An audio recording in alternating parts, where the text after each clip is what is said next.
కళ్ళు మూసుకుంటే 5 ఏళ్లు అయిపోయాయి. జగన్ మాటకు సోషల్ రియాక్షన్ ఇలా. గెలుపు మనకున్న బలాన్ని రెట్టింపు చేస్తుంది. ఓటమి మనకున్న ఒరిజినల్ బలాన్ని సైతం సగానికి తగ్గిస్తుంది. అందుకే ఓటమి వేళ ఉన్న బలాన్ని మరింత పెంచుకోవాల్సి ఉంటుంది. గెలుపు వేళ ఉండే అడ్వాంటేజ్ ఓటమి వేళ ఉంటున్నది మర్చిపోకూడదు. ఓటమి వేళ టైం సైతం మనకు అనుకూలంగా ఉండదు.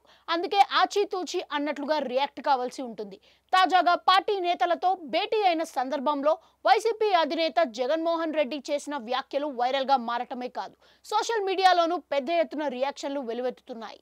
కళ్ళు మూసుకుంటే 5 ఏళ్లు అయిపోయాయి అన్న మాటకు సోషల్ మీడియాలో పంచులు పెద్ద ఎత్తున పడుతున్నాయి.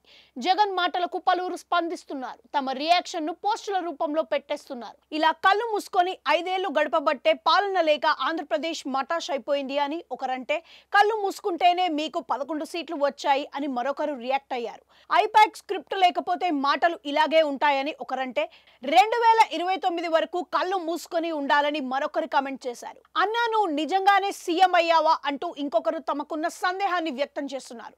2060 వరకు కళ్ళు తెరవద్దు అన్నా మేము అదే చెప్పాం సార్, మీరు ఇక కళ్ళు మూసుకొని ప్రశాంతంగా పడుకోండి అంటూ సెటైర్స్ అందించారు. పవర్ పవర్ పవర్ వచ్చే ఎన్నికల గురించి ఇప్పుడే మాట్లాడుతున్నావా జగనన్న? అవి వచ్చేలోపు ప్రజలకు ఏం చేయాలో దాని గురించి ఆలోచించొచ్చు కదా అంటూ కీలక సూచన చేశారో నెటిజన్. ఇలా ఎవరికి వారు జగన్ వ్యాఖ్యలపై పెద్ద ఎత్తున స్పందిస్తున్నారు. ఈ స్పందనల్ని జాగ్రత్తగా చదవటం ద్వారా ఏం మాట్లాడొచ్చు, ఎలా మాట్లాడాలన్న విషయాన్ని అర్థం చేసుకోవచ్చన్న మాట వినిపిస్తుంది.